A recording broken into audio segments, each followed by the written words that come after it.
to put Snapchat filters on photos from camera roll. Hi everyone, I'm here to assist you today. Without any delay, let's jump right in. First, open Snapchat on your device. Then, click on Memories at the bottom. After you click on Memories, at the top, click on Camera Roll.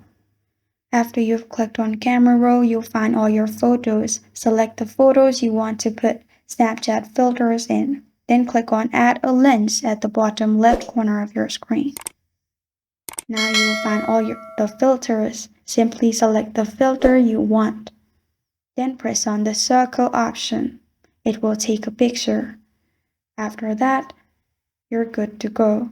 This is how to put Snapchat filters on photos from camera roll.